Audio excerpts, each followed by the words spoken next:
ನಮಗ್ ಬಂದಿರತಕ್ಕಂತ 12 ಎಕರೆ ಜಮೀನು ನಮ್ಮ ತಂದೆಯವ್ರು ಕೊಟ್ಟಿದ್ದು, ನಮ್ಮ ತಮ್ಮ ಅಣ್ಣ ತಮ್ಮನಿಗೆ ಕೊಟ್ಟಿದ್ದು 12 ಎಕರೆ. 12 ಎಕರೆ ಅಂದ್ರೆ 12 72 ಎಕರೆ ಭೂಮಿ ಇತ್ತು ನಮ್ಮ ತಂದೆಯವ್ರು ಹಂಚಿಕೊಟ್ಟಾಗ. ನಾವೀಗ ಒಂದು 400 ಎಕರೆ ಜಮೀನ್ ಮಾಡಿವಿ. ಇದು ಯಾಕ ಅಂತ ಕೇಳಿದ್ರೆ ಕೃಷಿ ಒಳಗಿರ್ತಕ್ಕಂತ ಆದಾಯ ಬೇರೆದ್ರೊಳಗಿಲ್ಲ ಸರ್. ನಾವೇನೋ ದೊಡ್ಡದಾಗಿ ಬಿಸ್ನೆಸ್ ಮಾಡ್ಬಿಡ್ತೀವಿ. ಇಲ್ಲ ಇಲ್ಲ ಇಲ್ಲ ಇಲ್ಲ ಬಿಸಿನೊಳಗೆ ಅದ್ರೊಳಗೆ ರಿಸ್ಕ್ ಬಾಳ ಐತಿ. ಅದಕ್ಕಿಂತ ಕಡಿಮೆ ರಿಸ್ಕ್ ಒಳಗೆ ಇದಕ್ಕೆ ಆರಾಮ್ ಇರ್ಬೋದು.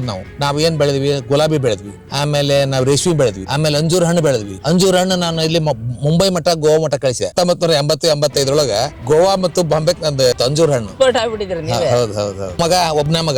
ಒಬ್ಬನ ಮಗ ಆದ್ರೆ ಅವ್ 30 ಎಕರೆ ದಾಳಿಂಬರಿ ಮಾಡ್ತಾರೆ. ಅವ್ 2 ಕೋಟಿ ರೂಪಾಯಿ ತಗೋಣ 30 ಎಕರೆ. ಪ್ರತಿ ವರ್ಷ 2 ಕೋಟಿ ರೂಪಾಯಿ ಬರ್ಲಿದಪ್ಪ ಅವ್ ನಿಧಿ ಮಾಡಲ್ಲ, ಮಲಗದಲ್ಲ ಅವ. ಇದು ವೆಂಗುರ್ಲಾ 4 ಅಂತ. ವೆಂಗುರ್ಲಾ 4 ಇದು ಕರ್ನಾಟಕದ ಉತ್ತರ ಭಾಗದೊಳಗ ಇದು ಸಾಕಷ್ಟು ಇದನ್ನ ರೈತರು ಬೆಳೆಯಕತ್ತಾರ. ಭೂಮಿ ಒಳಗ ಬಸಿಯುವಿಕೆ ಜಾಸ್ತಿ ಇದ್ರ ಗೋಡಂಬಿ ಬೆಳಿಬಹುದು ಅಂತಕ್ಕಂತ ವಿಚಾರಕ್ಕೆ ಬಂದಾಗ ಉಸುಗ ಐತಿ, ಮಣ್ಣು ಐತಿ, ಕೆಂಪು ಭೂಮಿ ಐತಿ. ಇದು ಸೂಟೇಬಲ್ ಆಗಿರ್ತಕ್ಕಂಥ ಭೂಮಿ ಅನ್ನೋದು ಮನವರಿಕೆ. ನಾ 30 ವರ್ಷ ಆ ಕಡೆ 30 ಎಕರೆ 40 ಎಕರೆ ನನ್ನ ಮಾವಿತ್ತು. ಮಾವಿಗೆ ಬರ್ತಕ್ಕಂಥ ಆಪತ್ತುಗಳು, ಮಾವಿಗೆ ಬರ್ತಕ್ಕಂಥ ವಿಪತ್ತುಗಳು ಏನದಾವಲ್ಲ ಅದನ್ನೆಲ್ಲ ಮನಗಂಡು ಇದನ್ನ ಮಾಡ್ಬೇಕು ಅಂತ ನಿರ್ಣಯಕ್ಕೆ ಬಂದು ಇದನ್ನ ಮಾಡಿದ್ವಿ. ಮಾವು ಬೆಳೆ ಖುಷಿ ಪಡೋದಲ್ಲ, ಮಾವಿನ ಹಣ್ಣು ತಿನ್ನೋ ಖುಷಿ ಪಡ್ತಾನ. ಸ್ನೇಹಿತರೆ ನಮಸ್ಕಾರ. ಇವತ್ತು ನಾನು ಮುಂಡ್ರಿಗಿ ತಾಲೂಕಲ್ಲಿ ಬಂದಿದ್ದೀನಿ. ಮುಂಡ್ರಿಗಿ ತಾಲೂಕಲ್ಲಿ ಗೋಡಂಬಿ ಕೃಷಿ ಮಾಡ್ತಾ ಇದ್ದಾರೆ ನಮ್ಮ ಈಶ್ವರಪ್ಪ ಸರ್. ಬಹಳ ಖುಷಿ ಆಯ್ತು, ಯಾಕಂದ್ರೆ ನಮ್ಮ ಬರದ ನಾಡಲ್ಲಿ ಗೋಡಂಬಿ ಕೃಷಿ ಅಂದ ತಕ್ಷಣ ನನಗೂ ಸ್ವಲ್ಪ ಆಶ್ಚರ್ಯ ಆಯ್ತು. ಅದ್ರ ಬಗ್ಗೆ ಮಾಹಿತಿ ತಿಳ್ಕೊಳ್ಳೋಣ ಅಂತ ಬಂದಿದ್ದೀನಿ. ಸರ್ ನಮಸ್ಕಾರ. ನಮಸ್ಕಾರ. ದಯವಿಟ್ಟು ತಮ್ಮ ಪರಿಚಯ. ನಾನು ಈಶ್ವರಪ್ಪ ವಿರೋದ್ರಪ್ಪ ಹಂಚರಾಣ ಅಂತ. ಮೂಲತಃ ನಾಗರಳ್ಳಿ ಗ್ರಾಮದವ. ಮುಂಡ್ರಿಗಿಂದ 5 ಕಿಲೋಮೀಟರ್ ಇರತಕ್ಕಂತ ನಾಗರಳ್ಳಿ ಗ್ರಾಮದ ರೈತ. ಇದು ಎಲ್ಲಿ ಸರ್ ಈಗ ತೋಟ ಇರೋದು? ಇದು ಜಾಲಡ್ಗಿ. ಇದು ಮುಂಡ್ರಿಗಿ ತಾಲೂಕಲ್ಲಿ ಬರುತ್ತೆ. ಮುಂಡ್ರಿಗಿ ತಾಲೂಕು. ಹೇಳಿ ಸರ್, ಗೋಡಂಬಿ ಕೃಷಿ ಯಾವಾಗ ಶುರು ಮಾಡಿದ್ದು ತಾವು ಅಂತ?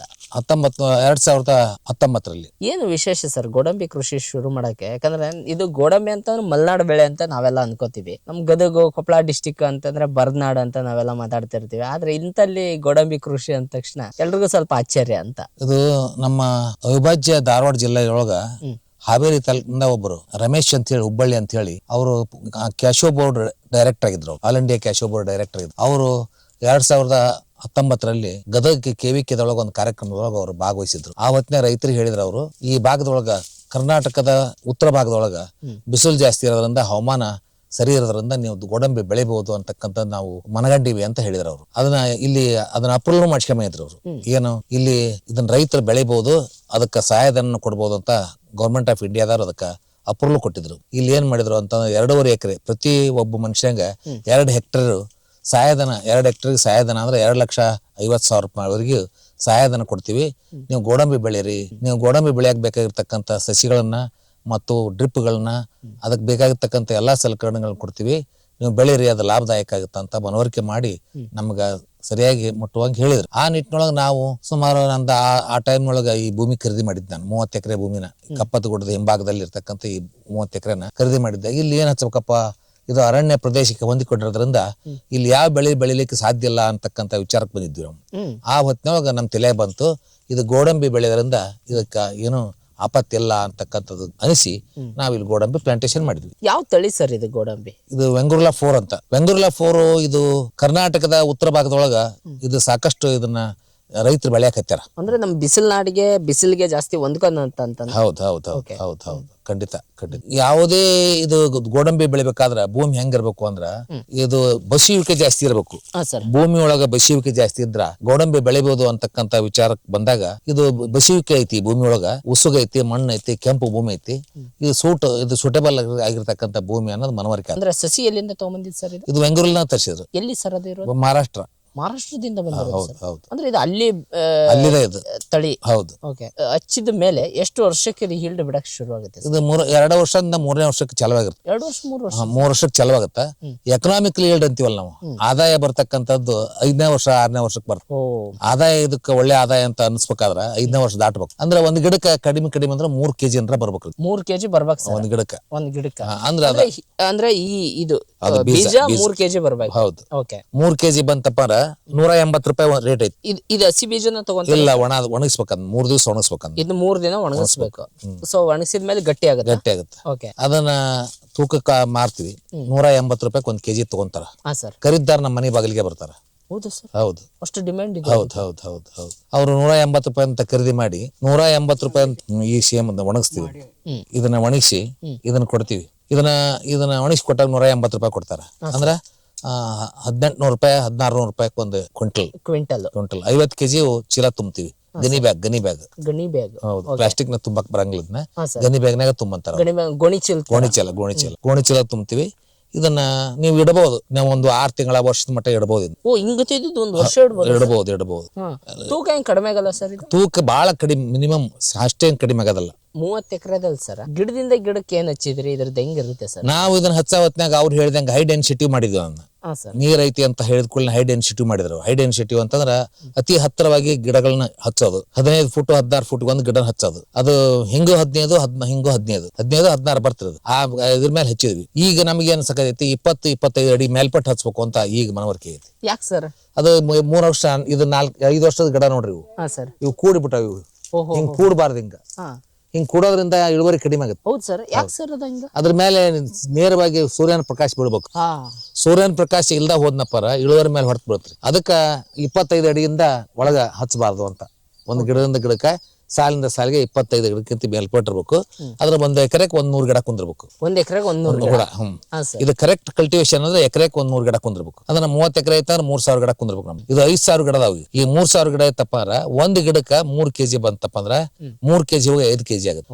ಮುಂದ 5 ಕೆಜಿ 10ನೇ ವರ್ಷಕ್ಕ ಎಷ್ಟು ಬರ್ತದಂದ್ರೆ 15 ಕೆಜಿ ಬರ್ತದೆ. ಒಂದು ಗಿಡಕ್ಕ 10 ರಿಂದ 15 KG. Minimum 10 KG, maximum 15 KG ಒಂದು ಗಿಡಕ್ಕ. 300 ಕ್ವಿಂಟಲ್. 300 ಕ್ವಿಂಟಲ್ ಯಾವಾಗ ಆಗುತ್ತೆ ಅಂದ್ರೆ 10 ವರ್ಷ 15 ವರ್ಷದ ಗಿಡ ಆದಾಗ ಅವಾಗ ಹೈಯೆಸ್ಟ್ ಇಲ್ಡದು. 10 ಕೆಜಿ ಬಂದಾಗ ಮ್ಯಾಕ್ಸಿಮಮ್ ಇಲ್ಡ್ರಿ. ಹೌದು. 1.5 ಲಕ್ಷ ರೂಪಾಯಿ ಆತ್ರಿ. ಒಂದ್ ಎಕರೆಕ 1.5 ಲಕ್ಷ ರೂಪಾಯಿ ಆಗುತ್ತ. ಒಂದ್ ಎಕರೆಕ 1.5 ಲಕ್ಷ ರೂಪಾಯಿ ಆದಾಯ ಬರೋಂಥದ್ದು ಡ್ರೈ ಲ್ಯಾಂಡ್ ನೊಳಗ ಯಾವ್ದು ಇಲ್ಲ.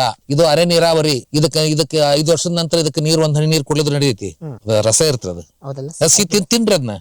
ತಿನ್ನದ್ ಸರ್. ಈಗ ಇದನ್ನ ಹಿಂಗ ತಿನ್ರಿ. ಇದನ್ನ ಹಿಂಗ ಚೀಪ್ರಿ. ಇದನ್ನ ಮೈ ಮೇಲೆ ಕಡಿಕೆ ಬೇಡ್ರಿ. ಚೀಪ್ರ ಇದಕ್ಕೇನ ಕಫ ಕತ್ತರಿಸುತ್ತ. ಅಸ್ತಮ ಇದ್ದಾರ ತಿಂತಾರ ಇದನ್ನ. ಸರ್ ಕಡೆಯಿಂದ ನೋಡಿ ಅವ್ರೇ ಅವ್ರ ಕಡೆ ಏನೋ ಸ್ವೀಟ್ ತಿನ್ಸೋತಾರ, ಹಣ್ಣು ತಿನ್ನಿಸ್ತಾ ಇದಾರೆ ಈಗ ಸರ್. ಮೈ ಮೇ ಬಿತ್ತಪ್ಪ ಅನ್ನೋದು ಕಲಿ ಹೋಗೋದಲ್ಲ. ಉಗುಳ್ರ ಅದನ್ನ. ಇದು ಉಗುಳ್ ಬಿಡೋದು ಸರ್. ಬರೇ ರಸ ಅಷ್ಟ ಕುಡಿಬೇಕನ್ನ. ನಮ್ಮ ಬರದ ನಾಡಿನವರಿಗೆ ಮಲ್ನಾಡು ಹಣ್ಣು ತಿನ್ನಿಸ್ತಾ ಇದಾರೆ ನಮ್ಮ ಈಶ್ವರಪ್ಪ ಸರ್ ಇವತ್ತು. ಬರದ ನಾಡಲ್ಲಿ ಒಳ್ಳೆ ಇದು ಇದ್ರೊಳಗ ಅತಿ ಕಡಿಮೆ ನೀರಿನೊಳಗ ಅತಿ ಹೆಚ್ಚು ಆದಾಯ ಬರ್ತಕ್ಕಂತ ತೋಟಗಾರಿಕೆ ಬೆಳೆ ಯಾವ್ದಾದ್ರು ಇದ್ರ ಅದು ಗೋಡಂಬಿ. ಮಾವು ಅಲ್ಲ. ನಾನ್ 30 ವರ್ಷ ಆ ಕಡೆ 30 ಎಕರೆ 40 ಎಕರೆ ನನ್ ಮಾವಿತ್ತು. ಮಾವಿಗೆ ಬರ್ತಕ್ಕಂತ ಆಪತ್ತುಗಳು, ಮಾವಿಗೆ ಬರ್ತಕ್ಕಂತ ವಿಪತ್ತುಗಳು ಏನದಾವಲ್ಲ ಅದನ್ನೆಲ್ಲ ಮನಗಂಡು ಇದನ್ನ ಮಾಡ್ಬೇಕು ಅಂತ ನಿರ್ಣಯಕ್ಕೆ ಬಂದು ಇದನ್ನ ಮಾಡಿದೆ. ಮಾವು ಬೆಳೆ ಖುಷಿ ಪಡೋದಲ್ಲ, ಮಾವಿನ ಹಣ್ಣು ತಿನ್ನೋ ಖುಷಿ ಪಡ್ತಾನ. ಮಾವು ಬೆಳೆ ಖುಷಿ ಪಡೋದಲ್ಲ. ಇಲ್ಲ, ಅವ್ನು ರೊಕ್ಕ ಬರೋದು ಬಹಳ ಕಷ್ಟ, ದುಡ್ಡು ಮಾಡೋಕ ಬಹಳ ಕಷ್ಟ.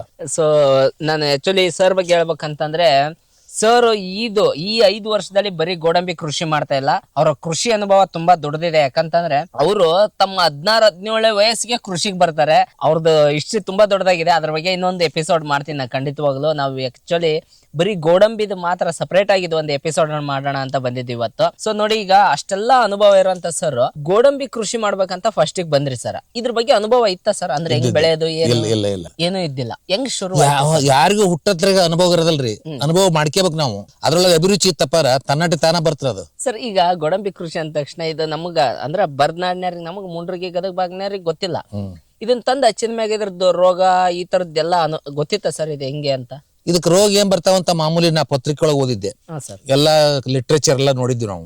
ಬಹಳ ಕಡಿಮೆ ಡಿಸೀಸ್ ಇದಕ್ಕ. ಹೌದು. ಟೀ ಸೊಳ್ಳೆ ಒಂದ್ ಬಿಟ್ರೆ ಅಪರೂಪಕ್ಕೆ ಅದಕ್ಕೆ ರೋಗ ಬರೋದು. ಟೀ ಸೊಳ್ಳೆ ಅಂತ ಬರ್ತೊಂದು. ಅದು ಬಂದು ಇದು ಫ್ಲವರಿಂಗ್ ಆಗೋ ಹೊತ್ತಿನಾಗ ಬಂದು ಅದ್ರ ಮೇಲೆ ಕುಂತ್ ಹೋಗುತ್ತಾ. ಅದು ಅವಾಗ ಎಲ್ಲ ಒಣಗೋಗ್ಬಿಡುತ್ತೆ. ಆ ಟೀ ಸೊಳ್ಳೆ ಬರ್ಲಾರ್ದಂಗ ಅಷ್ಟ ನೋಡ್ಕೊಂಡ್ಬಿಟ್ರೆ ಸಾಕು. ಇದ್ರಂತ ಒಳ್ಳೆ ಬೆಳೆ ಯಾವ್ದು ಇಲ್ಲ. ಅಂದ್ರೆ ಇದಕ್ಕೆ ಲೇಬರ್ ಅಂದ್ರೆ ಈ ರೋಗಗಳು ಏನು ಬರಗಲ್ಲ. ಅದ್ರದ್ದು ಸ್ಪ್ರೇ ಮಾಡ್ಬೇಕು, ಅದು ಮಾಡ್ಬೇಕು. ಕಡಿಮೆ, ಬಹಳ ಕಡಿಮೆ, ಬಹಳ ಕಡಿಮೆ. ಮಿನಿಮಮ್ ಎಲ್ಲಾ ಬೆಳೆಕ್ಕಿಂತ ಅತಿ ಕಡಿಮೆ. ರೈತರು ಏನಾಗೈತಿ ಅಂತಂದ್ರ ನಮ್ಮ ಅಜ್ಜ ಬೆಳೆದದ್ದ, ನಮ್ಮ ಅಪ್ಪ ಬೆಳೆದ, ನಾ ಬೆಳಿಬೇಕು ಅಂತ ತಲೆಯಾಗೈತಿ. ಹೊಸ ವಿಧಾಯಕ ಯಾರು ಹೊಂಡಕ್ ತಯಾರಿಲ್ಲ, ರಿಸ್ಕ್ ತೊಗೊಳಕ್ ತಯಾರಿಲ್ಲ. ಈಗ ಕೃಷಿ ಒಳಗ ಸಾಕಷ್ಟು ಸಂಪಾದನೆ ಮಾಡಬಹುದು ಅನ್ನೋ ನಮ್ಮ ಮನವರಿಕೆ ಐತಿ. ನನ್ನ 55 ವರ್ಷದ ಕೃಷಿ ಅನುಭವದೊಳಗ ಕೃಷಿ ಆದಾಯದ ಬಿಟ್ಟು ಉಳಿದ ಆದಾಯದೊಳಗೆ ಎದ್ರಾಗೂ ಇಷ್ಟಕ್ಕೊಂದು ಲಾಭ ಇಲ್ಲ ಅಂತ ಮನವರಿಕೆ ಐತಿ. ಅದಕ್ಕ ನನ್ನ ಫ್ಯಾಮಿಲಿ ಒಳಗ ನಾವು 6 ಜನ ಅಣ್ಣ ತಮ್ಮಳಿದ್ರು ಎಲ್ಲರೂ ಕೂಡ ನಾವು ಕೃಷಿಕರೇ. ಹೌದು, ಎಲ್ಲರೂ ಕೃಷಿಕರೇ. ಎಲ್ಲರಿಗೂ 12 ಎಕರೆ ಹೊಲ ಬಂತು. ಎಲ್ಲರೂ 100 ಎಕರೆ ಹೊಲ ಮಾಡಿವಿ ಕೃಷಿ ಇಂಧನ. ಸರ್ ಹೌದು, ನಮಗ್ ಬಂದಿರ್ತಕ್ಕಂತ 12 ಎಕರೆ ಜಮೀನು ನಮ್ ತಂದೆಯವ್ರು ಕೊಟ್ಟಿದ್ದು. ನಮ್ ಅಣ್ಣ ತಮ್ಮ ಕೊಟ್ಟಿದ್ದು 12 ಎಕರೆ. 12 ಎಕರೆ ಅಂದ್ರೆ 12 72 ಎಕರೆ ಭೂಮಿ ಇತ್ತು ನಮ್ ತಂದೆಯವ್ರು ಹಂಚಿ ಕೊಟ್ಟಾಗ. ನಾವೀಗ ಒಂದ್ 400-500 ಎಕರೆ ಜಮೀನ್ ಮಾಡಿವಿ. ಇದು ಯಾಕ ಅಂತ ಕೇಳಿದ್ರೆ ಕೃಷಿ ಒಳಗಿರ್ತಕ್ಕಂತ ಆದಾಯ ಬೇರೆದ್ರೊಳಗೆ ಇಲ್ಲ ಸರ್. ನಾವೇನೋ ದೊಡ್ಡದಾಗಿ ಬಿಸ್ನೆಸ್ ಮಾಡ್ಬಿಡ್ತೀವಿ. ಇಲ್ಲ ಇಲ್ಲ ಇಲ್ಲ ಇಲ್ಲ ಬಿಸಿನೊಳಗ್ ಅದ್ರೊಳಗೆ ರಿಸ್ಕ್ ಬಾಳ ಐತಿ. ಅದಕ್ಕಿಂತ ಕಡಿಮೆ ರಿಸ್ಕ್ ಒಳಗೆ ಇದಕ್ಕೆ ಆರಾಮ್ ಇರ್ಬೋದು ನಾವು. ಹೆಂಗ ಅಂದ್ರ ಗೋಡಂಬಿ ಇವತ್ತು ನಾವು ಏನ್ ಬೆಳೆದ್ವಿ, ಗುಲಾಬಿ ಬೆಳೆದ್ವಿ, ಆಮೇಲೆ ನಾವು ರೇಷ್ಮೆ ಬೆಳೆದ್ವಿ, ಆಮೇಲೆ ಅಂಜೂರ ಹಣ್ಣು ಬೆಳೆದ್ವಿ. ಅಂಜೂರ ಹಣ್ಣು ನಾನು ಇಲ್ಲಿ ಮುಂಬೈ ಮಠ, ಗೋವಾ ಮಠ ಕಳಿಸಿದೆ. ಇಲ್ಲಿ ಬೆಳೆದದ್ದು 1980-85 ಗೋವಾ ಮತ್ತು ಬಾಂಬೆ ನಂದು ಇದು ಹೊತ್ತು ಅಂಜೂರ ಹಣ್ಣು. ಎಕ್ಸ್ಪರ್ಟ್ ಆಗ್ಬಿಟ್ಟಿದ್ರಿ. ಹೌದು ಹೌದು ಹೌದು. ಹಂಗ ಮುಂದೆ ಹೆಜ್ಜೆ ಇಡಬೇಕು, ಹೊಸ ವಿಚಾರಗಳನ್ನ ಹುಡುಕ್ಬೇಕು. ಈಗ ನಾವು ಅದ್ರ ನಮ್ಮ ಒಬ್ಬನ ಮಗ ಆದ್ರ 30 ಎಕರೆ ದಾಳಿಂಬ್ರೆ ಮಾಡ್ತಾರ. ಅವ 2 ಕೋಟಿ ರೂಪಾಯಿ ತಗೋಣ 30 ಎಕರೆ. ಪ್ರತಿ ವರ್ಷ 2 ಕೋಟಿ ರೂಪಾಯಿ ಬರ್ಲಿದಪ್ಪ ನಾವ್ ನಿಧಿ ಮಾಡಲ್ಲ, ಮಲಗದಲ್ಲ ಅವ. ಹೌದು ಹೌದು ಹೌದು. ಈಗ ಈ ಗೋಡಂಬಿ ತೋಟದ ವಿಷಯಕ್ಕೆ ಬಂದ್ರ 30 ಎಕರೆಗ ಈ ವರ್ಷ ಕಮರ್ಷಿಯಲ್ ಸರ್. ಈಗ ಈ ವರ್ಷ ಎಷ್ಟು ಬರ್ಬೋದಂತ? ಈ ವರ್ಷ ಹೇಳಿದ್ನಲ್ರಿ 3 ಕೆಜಿ ಬಂದಪ್ಪ 90 ಕ್ವಿಂಟಲ್ ಬರ್ತ. 3 ಕೆಜಿ ಒಂದ್ ಗಿಡಕ್ಕೆ 3 ಕೆಜಿ ಬಂದ್ರು 90 ಕ್ವಿಂಟಲ್ ಬರ್ತ. ಬರೀ 3 ಕೆಜಿ ಲೆಕ್ಕ ಹಿಡಿದ್ರಿ. ಈ ಹಣ್ಣು ಎಷ್ಟು ಹಣ್ಣು ಬಿಡ್ಬೇಕು ಸರ್? ಈಗ 3 ಕೆಜಿ ಬರ್ಬೇಕಂದ್ರೆ ಈ ತರ ಇದು ಹೌದಲ್ರಿ. ಒಂದ್ ಕೆಜಿಗೆ 120 ನಟ್ ಬರ್ಬೇಕದು. ಅಂದ್ರೆ 120 ಹಣ್ಣು ಬಿಡ್ಬೇಕು. 120 ಹಣ್ಣು ಬಿಡ್ಬೇಕು. ಅಂತದ್ದು 380 ಹಣ್ಣು ಬಿಡ್ಬೇಕು. 380, 390, 400 ಹಣ್ಣು ಬಿಟ್ರೆ ಇದು 3 ಕೆಜಿ ಆಗುತ್ತೆ. 3 ಕೆಜಿ ಆಗುತ್ತೆ. ಅಂದ್ರೆ ಇದು ಒಂದು ನಟ್ ಇದೆ ಅಲ್ಲ ಸರ್, ಇದು ಎಷ್ಟು ಗ್ರಾಮ್ ಇದ್ರೆ ಒಳ್ಳೆ ತೂಕ ಅಂತ? ಇದು ಎಕ್ಸ್ಪರ್ಟ್ ಹೋಗ್ಬೇಕು ಅಂದ್ರೆ 7 ಗ್ರಾಮ್ ಇರ್ಬೇಕ್ರಿ. 7 ಗ್ರಾಮ್ ಇರ್ಬೇಕು ಸರ್ ಒಂದ್ ಬೀಜ. ಇದು 7 ಗ್ರಾಮ್ ಇತ್ತಪ್ಪ ಅಂದ್ರೆ ಎಕ್ಸ್ಪರ್ಟ್ ಕ್ವಾಲಿಟಿ. 5-6 ಗ್ರಾಮ್ ಇದ್ರೆ ಇಂಡಿಯನ್ ಕ್ವಾಲಿಟಿ. ಅದ್ರಾಗೂ ಕ್ವಾಲಿಟಿ ಇದೆಯಾ ಸರ್? ಹೌದು, ಎಕ್ಸ್ಪರ್ಟ್ ಕ್ವಾಲಿಟಿ ಅಂತಂದ್ರ ಹೈಯೆಸ್ಟ್ ವೇಟ್ ಬರ್ಬೇಕದು. ಹೈಯೆಸ್ಟ್ ವೇಟ್ ಬಂತಪ್ಪ ಅಂದ್ರೆ ಎಕ್ಸ್ಪೋರ್ಟ್ ತಗೊಂತಾರ. ನಟ್ಟಿನ ಪ್ರಮಾಣ ದೊಡ್ಡದಂಗಲ್ಲ, ಬೆಲೆ ಹೆಚ್ಚು. ಈಗ ನೀವ್ ಎಲ್ಲಿ ಕಳ್ಸೋದು ಸರ್? ಎಲ್ಲಿಗೆ ಹೋಗುತ್ತೆ ಇದೆಲ್ಲ? ಇದನ್ನ ನಾವು ಬಯರ್ಸಿ ಕೊಟ್ಟು ಬಿಡ್ತೀವಿ. ಬಯರ್ಸಿ ಇದನ್ನ ಏನ್ ಮಾಡ್ತಾರ, ಸಂಸ್ಕರಣೆ ಮಾಡಿ ಹೆಂಗ್ ಮಾಡ್ತಾರ ಸರ್ ಅವರು? ಇದನ್ನ ಹೋಗಿ ಬಾಯ್ಲ್ಡ್ ಮಾಡ್ತಾರ. ಇದನ್ನ ನೀವು ಕೂಡ ಮನೆ ಮಾಡ್ಬೋದ್ರಿ. ಕುಕ್ಕರ್ನ ಹಾಕಿ 2 ಸೀಟಿ ಹೊಡ್ಸ್ರಿ. ನೀರ್ ಹಾಕ್ಬೇಕಾ? ಹೌದು, ಕುಕ್ಕರ್ನ ಹಾಕಿ 2 ಸೀಟಿ ಹೊಡ್ಸ್ರಿ. ಆಮೇಲೆ ತೆಗಿರಿ. ಆಮೇಲೆ 1 ದಿವಸ 2 ದಿವಸ ಡ್ರೈ ಮಾಡ್ರಿ. ಆಮೇಲೆ ಇದನ್ನ ಒಡೆದು ತಿನ್ಬಹುದು ಸರ್. ಈಗ ಅದು ವೆಂಗೂರ್ಲಾ 4 ಅಂತ ಏನೋ ಹೇಳಿದ್ರಿ ತಳಿ. ಆ ತಳಿ ಬಿಟ್ಟು ಇದು ಒಂದು ಬೇರೆ ಕಲರ್ ಇದೆ. ಇದು ಯಾವ್ದು ಸರ್? ಇದು ಭಾಸ್ಕರ್ ಅಂತ. ಇದು ಭಾಸ್ಕರ್ ಅಂತ. ಇದಕ್ಕೆ ಏನ್ ವ್ಯತ್ಯಾಸ ಸರ್? ಇದಕ್ಕೆ ವ್ಯತ್ಯಾಸ ಏನಂತಂದ್ರೆ ಏನು ವ್ಯತ್ಯಾಸ ಇಲ್ಲ. ಇದು ಸ್ವಲ್ಪ ಅದಕ್ಕಿಂತ ಸ್ವಲ್ಪ ದೊಡ್ಡ ಸೈಜ್. ನಟ್ ದೊಡ್ಡದು. ಅದಕ್ಕಿಂತ ಸ್ವಲ್ಪ ದೊಡ್ಡದು. ಸ್ವಲ್ಪ ಇದು 1 ಗ್ರಾಮ್ ಜಾಸ್ತಿ ಆಗ್ಬೋದಾ? ಅಷ್ಟ. ಓಕೆ. ಹಣ್ಣು ಬೇರೆ ಕಲರ್. ಹಣ್ಣು ಬೇರೆ ಕಲರ್. ಇದು ಟೇಸ್ಟ್ ಬೇರೆ. ಇದ್ರ ಟೇಸ್ಟ್ ಬೇರೆ ಸರ್. ಇದನ್ನ ತಿಂದ್ರಿ ಹಿಂಗ ಮೈ ಕಡಿಕಬೇಡ್ರಿ. ವ್ಯತ್ಯಾಸ ಅನ್ಸುತ್ತೆ ಇಲ್ಲಿ ನಿಮ್ಗೆ ಹೇಳ್ರಿ. ಹೌದು ಇದು ಹಣ್ಣು ಸ್ವೀಟ್ ಐತೆ. ಅದು ಒಂಥರ ಕಾಕ ಹೌದು. ಇದಕ್ಕೆ ಬಹಳ ವ್ಯತ್ಯಾಸ. ಹೌದು. ಬಟ್ ಕಲರ್ ಚೇಂಜ್, ಸೈಜ್ ಅಲ್ಲೂ ಚೇಂಜ್. ಹೌದು. ಇದು ಅಂದ್ರೆ ಎಲ್ಲಿ ತಳಿ ಸರ್? ಇದು ಕೂಡ ಇದನ್ನ ಬೆಂಗಳೂರದಾಗ ಕೊಡ್ತಾರೆ. ಇದನ್ನು ಬೆಂಗಳೂರು. ಇದು ಯಾವ ಏರಿಯಾದೊಳಗೆ ಏನೇನ್ ಹಾಕವ ಅನ್ನೋದು ಪ್ರಯೋಗ ಮಾಡೋ ಸಲ ಇವ್ನು ಕೊಟ್ಟಾರ ಅವ್ನು. ಇದ್ರ ಮೇಲೆ ಮತ್ತೆ ಬದಲಾವಣೆ ಮಾಡ್ಕೊಂಡಿವಿ ನಾವು. V4 ತಂದ ಮೇಲೆ V7, V9 ತಂದಿವಿ. ತಳಿ ಬದಲಾವಣೆ ಮಾಡ್ಕೊಡ್ತೀವಿ. ಹೌದು. ಯಾವ್ದಾದ್ರು ಬೇರೆ ತಳಿ ತೋರಿಸ್ತೀರ? ಇನ್ನು ಅದು ಇದಕ್ ಬಂದಿಲ್ಲ, ಕಾಯಿಗೆ ಬಂದಿಲ್ಲ. ಇದು ಭಾಸ್ಕರ್ ನೋಡ್ರಿ. ಭಾಸ್ಕರ್ ಅಲ್ಲ ಸರ್? ಇದು ಭಾಸ್ಕರ್ 1 ಅಷ್ಟೇನಾ ಅಥವಾ ಏನು? ಭಾಸ್ಕರ್ ಅಂತ ಹೆಸರಿಟ್ಟಿರೋದು ಭಾಸ್ಕರ್ ಅಂತ. ಹೌದಲ್ಲ. ಇದು ಗಿಡಕ್ಕೆ ಎಷ್ಟು ಬಿಡುತ್ತೆ ಸರ್? ಇದು ಇಳುವರಿ ಕಡಿಮೆ. ಸೈಜ್ ದೊಡ್ಡದು, ಇಳುವರಿ ಕಡಿಮೆ. ಬಟ್ ಇದು ಈ ನಟ್ ಬೇರೆ, ಆ ನಟ್ ಬೇರೆ ತಗೊಂಡ್ ಹೋಗಲ್ಲ. ಎಲ್ಲ ಕೂಡ್ಸ್ತೀವಿ. ಟೇಸ್ಟ್ ಅಲ್ಲಿ ಏನ್ ಚೇಂಜಸ್ ಏನಿರಲ್ಲ. ಈ ಹಣ್ಣಿನ ಟೇಸ್ಟ್ ಅಷ್ಟ. ನಟ್ಟಲ್ಲಿ ಸೇಮ್ ಇರಲ್ಲ. ಇಲ್ಲ, ಇದು ಸ್ವಲ್ಪ ಅದಕ್ಕಿಂತ ಸ್ವಲ್ಪ ಸ್ವೀಟ್ ಹೆಚ್ಚಾಗುತ್ತೆ. ಓ ಹೌದಲ್ಲ ಸರ್? ಇದು ನಮ್ದು ಉತ್ತರ ಕರ್ನಾಟಕದ ಬೆಳೆದಿರ್ತಕ್ಕಂತ ಗೋಡಂಬಿ ಏನೈತಲ್ಲ, ಅಲ್ಲಿ ಕೋಸ್ಟಲ್ ಬೆಳೆದಿರ್ತಕ್ಕಂತ ಗೋಡಂಬಿಕ್ಕಿಂತ ಹೆಚ್ಚಿಗೆ ಮಾರ್ಕೆಟ್ ನಾಗ ಡಿಮಾಂಡ್ ಐತಿ. ಯಾಕೆ ಸರ್? ಸ್ವೀಟ್ ಬಾಳ ಐತಿ ಇದು. ಅಲ್ಲಿಕ್ಕಿಂತ ಸ್ವೀಟ್ ಬಾಳ ಐತಿ ಇದು. ಹೌದು ಸರ್. ಹೌದು. ಅದನ್ನ ಒಪ್ಕೊಂತಾರ ಅವ್ರು. ಪ್ರಾಡಕ್ಟ್ ಮಾಡೋರು, ಉತ್ಪಾದನೆ ಮಾಡೋರು ಅದನ್ನ ಒಪ್ಕೊಂತಾರ. ಹೌದಲ್ಲ? ಹೌದು. ಗ್ರೇಟ್. ಬಟ್ ನಮ್ಮ ಉತ್ತರ ಕರ್ನಾಟಕಕ್ಕೆ ಅಥವಾ ಈ ಉತ್ತರ ಭಾಗಕ್ಕೆ ಬಂದಾಗ ಅಲ್ಲಿಗೂ ಇಲ್ಲಿಗೂ ಇಳುವರಿಗೆ ಏನಾರು ವ್ಯತ್ಯಾಸ ಆಗುತ್ತೆ ಸರ್? ಮಲೆನಾಡು ಭಾಗದಲ್ಲಿ ಬೆಳೆಯೋದಕ್ಕೂ ಉತ್ತರ ಕರ್ನಾಟಕದಲ್ಲಿ ಬೆಳೆಯೋದಕ್ಕೂ ಅವ್ರು ಹಿಂಗ್ ಬೆಳೆಯಂಗಿಲ್ರಿ. ಅವ್ರು ತಮ್ಮ ಮಟ್ಟಿಗೆ ತಾವ ಅವು ಗಿಡ ಏನದಾವಲ್ಲ, ಫಾರೆಸ್ಟ್ ಪ್ಲಾಂಟ್ ಬೆಳೆದಂಗ್ ಬೆಳಿತವ್ರಿ. ಅವು ಎಷ್ಟ್ ಹಣ್ಣು ಕೊಡ್ತಾವ ಅಷ್ಟ್ ತಗೊಂತಾರ. ನಾವ್ ಹಂಗಲ್ಲ. ನಮ್ಗ 3 ಕೆಜಿ ಅಂದ್ರೆ ಬರ್ಲೇಬೇಕು ಈ ವರ್ಷ, 5 ಕೆಜಿ ಬರ್ಲೇಬೇಕು ಇನ್ 2 ವರ್ಷಕ್ಕ. ಹಿಂಗ್ ನಾವು ಶಬ್ದ ಮಾಡಿ ಇದಕ್ಕೆ ಏನ್ ಬೇಕಾದ ಟ್ರೀಟ್ಮೆಂಟ್ ಕೊಡ್ತೀವಿ. ನಾವೆಲ್ಲ ಸಾವಯವ ಕೊಡ್ತೀವಿ. ಆಕಳು ಉಚ್ಚಿ, ಆಕಳು ಸೆಗಣಿ, ಆಮೇಲೆ ಜೀವಾಮೃತ, ಗೋಕೃಪಾಮೃತ. ಬಟ್ ಈಗ ಹಿಂಗತೆ ಹಣ್ಣು ಬಿದ್ದದ್ವೆಲ್ಲ ಆರಿಸ್ಕೊಂತೀರ ಸರ್? ಇದು ಬೇನ್ ಬೀಜ ಬಿದ್ದಂಗ ಆರ್ಸಿ ಹೇಳೋದನ್ನ ಅಲ್ಲಿ ತೋರಿಸ್ತಾಂಬರಿಲ್ಲ. ಕೈ ತೊಳ್ಕೊಳ್ಳ ನಾನು. ಇದನ್ನ ತಿನ್ರಿ. ಈಗ ಅದನ್ನ ಒಗಿರಿ. ಅದನ್ನ ಇದು ಬಿಟ್ಬಿಟ್ಟೆ ತಿನ್ರಿ. ಹಂಗ ಬಾಯ ಹಾಕಡ್ರಿ. ಇದನ್ನ ಡ್ರೈ ಫುಡ್ ಮಾಡ್ತಾರ ಸರ್. ಹೌದು. ಭಾರಿ ವಂಡರ್ಫುಲ್ ಇದೆ ಸರ್ ಎಂತ ಸ್ವೀಟ್ ಇದೆ ಸರ್ ಇದು. ಹೌದೌದು. ಏನು ಒಣ ಅಂಜೂರ ಡ್ರೈ ಫ್ರೂಟ್ ತಿಂತೀವಲ್ಲ, ಅಂಜೂರ ಒಣ ನಾವೆಲ್ಲ ಪಿಸ್ತಾ ಆತರ ಎಲ್ಲ ತಿಂತಿರ್ತೀವಿ. ಸರ್ ಹೊಲದಲ್ಲಿ ನೋಡಿ ಡ್ರೈ ಫ್ರೂಟ್ ಫ್ರೀ ಆಗಿ ಸಿಗ್ತಾ ಇದೆ, ಆರ್ಸ್ಕೊಂಡ್ ತಿನ್ಕೊಂಡ್ ಹೋಗ್ಬೋದು ಆರಾಮಾಗಿ. ಸರ್ ಬಟ್ ಈ ಹಣ್ಣು ಏನು ಸೇಲ್ ಮಾಡಲ್ಲ ನೀವು, ಯಾರು ಆರ್ಸ್ಕೊಂಡ್ ಹೋಗಲ್ಲ, ತಗೊಂಡ್ ಹೋಗಲ್ಲ ಹಣ್ಣನ್ನ. ಅದ್ರದ್ ಬಗ್ಗೆ ಇನ್ನೂ ಮಾಹಿತಿ ಯಾರಿಗಿಲ್ಲ. ಬೇರೆ ಕಡೆ ಏನೈತಲ್ಲ ದೊಡ್ಡ ಏರಿಯಾದಾಗ ಏನ್ ಬೆಳಿತಾರಲ್ಲ ಅವ್ರು ಇದನ್ನ ಕೂಡಿಟ್ಟದ್ನೆಲ್ಲ ಇದ್ರ ಅಷ್ಟ್ರಾಗ ರೊಕ್ಕ ದುಡ್ಡು ಮಾಡ್ತಾರ. ಅಂದ್ರೆ ನಾವು ಮಾಡ್ಬೋದು. ಇನ್ನೊಂದ್ 2-3 ವರ್ಷ ಹಿಂಗ ಬಿಡ್ತೀವಿ. 2-3 ವರ್ಷ ಆದ್ಮೇಲೆ ಇದ್ರದ್ದು ಎಲ್ಲದ ಅಪ್ ಅಂಡ್ ಡೌನ್ ಎಲ್ಲ ಗೊತ್ತಾದ್ಮೇಲೆ ನಾವ್ ಮಾಡ್ತೀವಿ.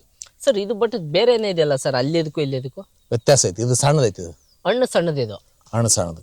ಇದು ಯಾವ್ದು ಸರ್ ತಳಿ ಹೆಸರು? ಯಾವ ತಳಿನ ಬಂದೈತಿ ಹಿಂಗ ಇದೆ. ಇದು ಮಿಕ್ಸ್ ಬಂದ್ಬಿಡತ್ತೆ. ಹೌದು ಸರ್ ಹಿಂಗತ್ತೆ ಎಲ್ಲ ಗೋಡಂಬಿ ಬಿದ್ದ ನಮಗ್ ಒಂಥರ ಬೇಜಾರಾಗುತ್ತೆ ಸರ್. ಬೀಜ ಯಾಕ್ರಿ ಅದೇ ಡ್ರೈ ಫ್ರೂಟ್ ಅಂದ್ರೆ ನಾವು ಅಂಗಡಿಯಾಗ ತಗಂತೀವಲ್ಲ ಸರ್ ಗೋಡಂಬಿನ ರೊಕ್ಕ ಕೊಟ್ಟು 700 ರೂಪಾಯಿ 800 ರೂಪಾಯಿ ಕೆಜಿ ಗೋಡಂಬಿ ಅಂದ್ಬಿಟ್ಟಲ್ಲಿ ಅರ್ಧ ಕೆಜಿ ಅದು 700-800 ಕೊಟ್ರ ಅವಾಗ ಹಿಂಗತ್ತೆ ಏನು ನಾವು ಬಂಗಾರದ ತರ ನೋಡ್ತೀವಿ ಗೋಡಂಬಿನ. ಇಲ್ಲಿ ನೋಡಿ ಹೆಂಗ್ ಬಿದ್ದೈತಿ. ಇದನ್ನ ಚೀಲ ತುಂಬ್ತೀರಿ, ಇದು ತುಂಬಿಡೋದು ಸರ್. ಹೌದು. ಇದನ್ನೇ ಒಣಗ್ಸೋ ಅವಶ್ಯಕತೆ ಇಲ್ವಾ ಸರ್? ಒಣಗಿಸ್ಬೇಕು 3 ದಿವಸ. ಸರ್ ಇದು ಯಾವ ತಿಂಗಳದಾಗ ಅಂದ್ರೆ ಹೀಲ್ಡ್ ಸ್ಟಾರ್ಟ್ ಆಗುತ್ತೆ ಸರ್ ಯೂಶಲಿ? ಇದು ನವೆಂಬರ್-ಡಿಸೆಂಬರ್ ಚಿಗುರು ಬರ್ತ್ರಿ. ನವೆಂಬರ್-ಡಿಸೆಂಬರ್ ಚಿಗುರು ಬಂದಾಗ ಅವಾಗ ಒಂದು ಪೆಸ್ಟಿಸೈಡ್ ಹೊಡಿಬೇಕಾಗತ್ರಿ. ಯಾವ್ದು ಸರ್? ಅವಾಗ ಮೊನೊಕ್ರೊಟೋಫಾಸು ಅಥವಾ ನವಕ್ರಾನು. ಸರ್ ಮೊನೊಫೊಟಾಕ್ರಾಸು, ನವಕ್ರಾನು ಅಥವಾ ಇನ್ನೊಂದು ಯಾವ ಅತಿ ಸಣ್ಣ ಔಷಧ ಸಿಂಪಡಣೆ ಮಾಡಕ್ ಒಂದ್ಸಲ, ಯಾಕೆ ಸರ್? ತಿಂಗಳಿಗೆ ಒಂದ್ಸಲ. ಅದ್ರೊಳಗ ಉಜಿರೋಣ ಅಂತ ಬರುತ್ತೆ ಚಿಗುರು ಬಂದಾಗ. ಉಜಿರೋಣ ಅಂತ ಬರುತ್ತಾ, ಉಜಿರೋಣ. ಆಮೇಲೆ ಟೀ ಸೊಳ್ಳೆ ಅಂತ ಬರುತ್ತಾ. ಆ ಟೀ ಸೊಳ್ಳೆ ಬಂದು ಇದಕ್ಕಿಂತಲ್ಲಿ ಕಟ್ ಮಾಡುತ್ತಾ ಇಡೀ ಇದು ಅಷ್ಟು ಬಂಚು ಒಣಗಿ ಹೋಗುತ್ತೆ, ಡ್ರೈ ಆಗುತ್ತೆ. ಹೌದಲ್ಲ ಸರ್? ಹೂವು ಆಗಕ್ಕ ಬಿಡಲ್ಲ ಅದು. ಹೌದು ಸರ್. ಅದಕ್ಕ ನಾವೇನ್ ಮಾಡ್ತೀವಿ, ಅದನ್ನ ಒಂದ್ 2-3 ಸಲ ಸ್ಪ್ರೇ ಮಾಡ್ತೀವಿ. ಆಮೇಲೆ ನಾವು ಯೂಶುವಲಿ ಏನ್ ಮಾಡ್ತೀವಿ ಅಂತಂದ್ರ ಗೋಕೃಪಾಮೃತ, ಜೀವಾಮೃತ, ಆಮೇಲೆ ಇದು ಅಂದ್ರೆ ಇದು ಪ್ರತಿ ವರ್ಷಕ್ಕೊಂದ್ಸರಿ ಪ್ರೂನಿಂಗ್ ಟ್ರಿಮ್ಮಿಂಗ್ ಮಾಡ್ಲೇಬೇಕಂತ ಸರ್? ಇಲ್ಲ ಪ್ರತಿ ವರ್ಷ ಮಾಡಂಗಲ್ಲ. 2 ವರ್ಷ 3 ವರ್ಷಕ್ಕೊಂದ್ಸಲ ಮಾಡಿದ್ರ ಸಾಕ್ರಿ. ಈಗ ಮಾಡಿವಿ ನೋಡ್ರಿ ಇಲ್ಲಿ. ಅದು ಯಾಕೆ ಮಾಡಿವಿ ಅಂದ್ರ ಇದ್ರ ಒಳಗೆ ಟ್ರ್ಯಾಕ್ಟರ್ ಸ್ಪ್ರೇ ಮಾಡ್ತೀವಿ ನಾವು. ಇದು ಮನುಷ್ಯರು ಸ್ಪ್ರೇ ಮಾಡಕ್ ಬರಂಗಿಲ್ಲ, ಇದು ಸಣ್ಣ ಪಂಪ್ ಬರಲ್ಲ. ಟ್ರ್ಯಾಕ್ಟರ್ ಸ್ಪ್ರೇ ಮಾಡೋದ್ರಿಂದ ಎಲ್ಲಿ ಮಟ್ಟ ಬೇಕು ಅಲ್ಲಿ ಮಟ್ಟ ಸ್ಪ್ರೇ ಆಗುತ್ತೆ. ಓಕೆ. ಸೊ ಅದಕ್ಕೋಸ್ಕರ ನಿಮ್ಗೆ ಬೀದಿ ಬೇಕಲ್ಲ, ಬೀದಿ ಬೇಕಂತ ಹಿಂಗ್ ಮಾಡಿರೋದು. ಅದ್ರಾಗ ಬೇರೆ ನಿಮ್ದು ಹೈ ಡೆನ್ಸಿಟಿ ಇರೋದ್ರಿಂದ. ಸರ್ ನಾವೀಗ ಹೈ ಡೆನ್ಸಿಟಿ ಮಾಡಿಲ್ಲ, ದೊಡ್ಡದಾಗಿ ಮಾಡ್ತೀವಿ ಅಂದ್ರೆ ಜಾಗ ಜಾಸ್ತಿ ಡಿಸ್ಟೆನ್ಸ್ ಬಿಟ್ಟು ಮಾಡ್ತೀವಿ ಅಂತಂದ್ರೆ, ಡಿಸ್ಟೆನ್ಸ್ ಜಾಸ್ತಿ ಇದ್ದಾಗ ನಾವು ಪ್ರೂನಿಂಗ್ ಟ್ರಿಮ್ಮಿಂಗ್ ಮಾಡಿಲ್ಲ ಅಂದ್ರೆ ನಡೆಯುತ್ತಾ? ನಡೆಯುತ್ತ ಅವಾಗ? ಏನು ವರ್ಷಕ್ಕೊಂದ್ಸರಿ 2 ವರ್ಷಕ್ಕೊಂದ್ಸರಿ ಮಾಡೋ ಅವಶ್ಯಕತೆ ಇಲ್ಲ. ಮತ್ತ ಈಗೆಲ್ಲ ಮಲೆನಾಡಿನೊಳಗ್ ಮಾಡ್ತಾರಲ್ರಿ, ಕಾಡಿನೊಳಗ್ ಮಾಡ್ತಾರಲ್ಲ, ಯಾರು ಮಾಡಂಗಿಲ್ಲ. ನಾವ್ ಇದನ್ನ ಕಮರ್ಷಿಯಲ್ ಮಾಡ್ಬೇಕು, ಇದನ್ನ ಲಾಭದಾಯಕ ಮಾಡ್ಬೇಕು ಅಂತ ಹೇಳಿ ಇದನ್ನೆಲ್ಲ ಇಷ್ಟೆಲ್ಲ ಮಾಡಕತ್ತೀವಿ. ಬೆಳಗಾವಿ ಡಿಸ್ಟಿಕ್ ನೊಳಗ ಬಾಳ ಮಂದಿ ರೈತರು, ಖಾನಾಪುರ ಕಡೆಗೆಲ್ಲ ರೈತರ ಹತ್ರ ನಾ ಹೋಗಿ ಬಂದಿನಿ.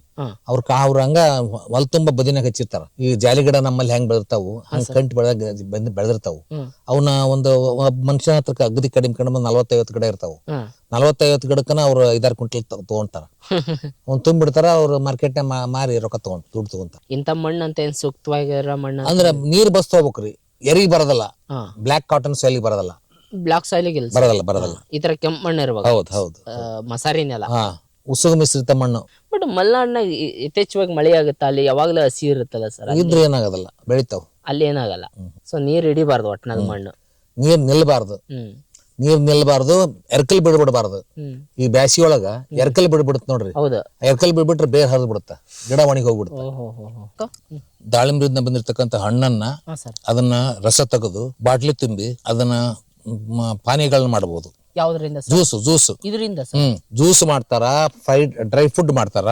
ಈ ತೋರ್ಸಿದ್ನಲ್ಲ ಆ ಹಣ್ಣು ಒಣಗಿಸ್ತಪ್ಪ ಇದನ್ನ ಇಲ್ಲಿ ಸೋಲಾರ್ ಇದ್ರೊಳಗ ಡ್ರೈಯರ್ ಒಳಗ ಒಣಗಿಸ್ತಾರ. ಅದನ್ನ 100% ನಿಮ್ಗೆ ಅಂಜೂರ ಹಣ್ಣು ತಿಂದಾಗುತ್ತೆ, ಡ್ರೈ ಅಂಜೂರ ತಿಂದಾಗುತ್ತೆ. ಹೌದಲ್ಲ ಸರ್? ಬಟ್ ಅದು ಕೂಡ ಮಾರ್ಕೆಟ್ ಐತಿ. ಅಂದ್ರ ಈಗ ಗೋಡಂಬಿ ಏನ್ ಬೆಳಿತೀವಲ್ಲ ಸರ್ ನಾವು, ಅದ್ರ ಹಣ್ಣು ತಗೊಂಡು ಬೇರೆ ಎಲ್ಲ ಬೈ ಪ್ರಾಡಕ್ಟ್ ಮಾಡ್ಬೋದು ನಾವಾಗಿದ್ರೆ. ಜಾಮ್ ಮಾಡ್ತಾರ, ಜ್ಯೂಸ್ ಮಾಡ್ತಾರ, ಪೆನಿ ಮಾಡ್ತಾರ. ಈ ಗೋವಾ ಕಡೆ ಮಾಡ್ತಾರಲ್ಲ. ಕರ್ನಾಟಕ ರಾಜ್ಯ ಸರ್ಕಾರದವರು ಇದನ್ನ ಪೆನಿ ಮಾಡಕ್ ನಮ್ಗೆ ಅವಕಾಶ ಕೊಟ್ಟಿಲ್ಲ. ನಮಗ ರೈತರಿಗೆ ಇದನ್ನ ಪೆನಿ ಮಾಡಕ್ ಕೊಟ್ರ ಇದು ಒಂದು ಎಕ್ಸ್ಟ್ರಾ ಆದಾಯನ. ಇದನ್ನ ರೈತ ಅಪೇಕ್ಷೆ ಪಡ್ತಾರ, ಪೆನಿ ಮಾಡಕ್ ಕೊಡ್ರಿ ಅಂತ. ಈಗಿರ್ತಕ್ಕಂತ ಕೆಟ್ಟ ವಾತಾವರಣದೊಳಗ ಮತ್ ಇದು ಒಂದ್ ಏನ್ ಕೆಟ್ಟ ಮಾಡ್ಬೇಕು ಅಂತ ಸುಮ್ನ ಇದೀವಿ ನಾವು. ಬೇಜಾರ ಈಗ ಎಲ್ಲ ಕಲ್ಮಶ ಆಗ್ಬಿಟ್ಟತಿ ಸಮಾಜ, ಕುಡುಕ್ರ ಕೈಗ. ಈಗ ಇದನ್ನ ಒಂದು ಕುಡಿಯಕ ಪಾನೀಯ ಮಾಡಿಕೊಟ್ರ ಎಷ್ಟ್ ಆಗ್ಬೋದು ಅಂತ. ಹಿಂಗ ಮಾರ್ಕೆಟ್ ಸಮಸ್ಯೆ ಎಲ್ಲ. ನಿಮಗೆ ಕೋಸ್ಟಲ್ ಏರಿಯಾದಾಗ ಉಡುಪಿಗೆ ಹೋಗ್ಬೋದು, ಕಾರವಾರಕ್ಕೆ ಹೋಗ್ಬೋದು, ಆಮೇಲೆ ಪುತ್ತೂರ್ಗೆ ಹೋಗ್ಬೋದು, ಮಂಗಳೂರಿಗೆ ಹೋಗ್ಬೋದು, ಚಿಕ್ಕಮಂಗ್ಳೂರ್ಗೆ ಹೋಗ್ಬೋದು, ಎಲ್ಲಾ ಕಡೆ ಮಾರ್ಕೆಟ್ ಐತಿ ಇದು. ಹೌದಲ್ಲ ಹೌದು. ಆಮೇಲೆ ಸಮೀಪ ಅಂದ್ರೆ ಗೋವಾಕ್ ಹೋಗ್ಬೋದು, ಬೆಳಗಾವ್ ದಾಟಿತಪ್ಪ ಅಂದ್ರೆ ಹೆಜ್ಜೆಗೂ ಮಾರಾಟ. ನಾವೇ APMC ಹಿಡ್ಕೊಂಡು ಹೋಗ್ಬೇಕಂತೇನೆ ಇಲ್ಲೇ ಬಂದ್ ತಗಂತಾರೆ. ಇಲ್ಲೇ ಬಂದು ತಗೋತಾರೆ. ಬಟ್ ಅಲ್ಲಿ ರೇಟ್ಗೂ ಇಲ್ಲಿ ರೇಟ್ಗೆ ಏನಾದ್ರು ವ್ಯತ್ಯಾಸ ಐತೆ ಸರ್? ಒಂದ್ ₹2 ಹೆಚ್ಚು ಕಡಿಮೆ ಮಾಡ್ತಾರ ಅಷ್ಟೇ, ಅದಕ್ಕಿಂತ ಏನ್ ಜಾಸ್ತಿ ಇರಲ್ಲ. ನೋಡಿ ಸ್ನೇಹಿತರೆ, ಇದು ಗೋಡಂಬಿ ಕೃಷಿ ಬಗ್ಗೆ ಹೆಚ್ಚಿನ ಮಾಹಿತಿ. ನನಗೆ ಆಕ್ಚುಲಿ ಎಷ್ಟು ಸಾಧ್ಯನೋ ಅಷ್ಟು ಸರ್ ಹತ್ರ ಕ್ವಶನ್ ಕೇಳಿ ತಿಳ್ಕೊಂಡು ಇದ್ರ ಬಗ್ಗೆ ವಿಷಯ ತಿಳ್ಕೊಂಡಿದ್ದೀನಿ. ಇನ್ನು ನಿಮ್ಗೆ ಹೆಚ್ಚಿನ ಮಾಹಿತಿ ಬೇಕಂತಂದ್ರೆ ಸರ್ ನಂಬರ್ನ ನಾನು ಡಿಸ್ಕ್ರಿಪ್ಷನ್ ಅಲ್ಲಿ ಹಾಕಿರ್ತೀನಿ. ನಿಮಗೆ ಬೇಕಂತಂದ್ರೆ ಒಂದ್ಸರಿ ಕಾಂಟ್ಯಾಕ್ಟ್ ಮಾಡಿ ಸರ್ ಹತ್ರ, ಇದ್ರ ಬಗ್ಗೆ ಸಂಪೂರ್ಣವಾದಂಥ ಮಾಹಿತಿ ತಿಳ್ಕೊಳ್ಳಿ. ನಮ್ಮ ಕಡೆಯಿಂದ ಸರ್ಗೆ ತುಂಬ ಹೃದಯದ ಧನ್ಯವಾದಗಳು. ಸರ್ಗೆ ಪಾಪ ಅವ್ರನ್ನ ನಾನು 1 ತಿಂಗಳು 2 ತಿಂಗಳಿಂದ ಕೇಳ್ತಾ ಇದ್ದೆ, ಸರ್ ಬನ್ನಿ ಸರ್ ಒಂದಿಷ್ಟು ಮಾಹಿತಿ ಕೊಡಿ ಅಂತಂದು. ಪಾಪ ಇವತ್ತು ನಮಗೋಸ್ಕರ ಅವರು ತಮ್ಮ ಎಲ್ಲ ಬ್ಯುಸಿ ಸ್ಕೆಡ್ಯೂಲಲ್ಲಿ ನಮಗೂ ಒಂದಿಷ್ಟು ಟೈಮ್ ಅಂತ ಕೊಟ್ಟು ಇದ್ರ ಬಗ್ಗೆ ಹೆಚ್ಚಿನ ಮಾಹಿತಿ ಕೊಟ್ಟಿದ್ದಾರೆ. ಸರ್ಗೆ ನನ್ನ ಕಡೆಯಿಂದ ತುಂಬ ಹೃದಯದ ಧನ್ಯವಾದಗಳು. ಮತ್ತೆ ಸಿಗೋಣ ಮುಂದಿನ ವಿಡಿಯೋದಲ್ಲಿ. ಅಲ್ಲಿವರೆಗೂ ನಮಸ್ಕಾರ. ನಮಸ್ಕಾರ.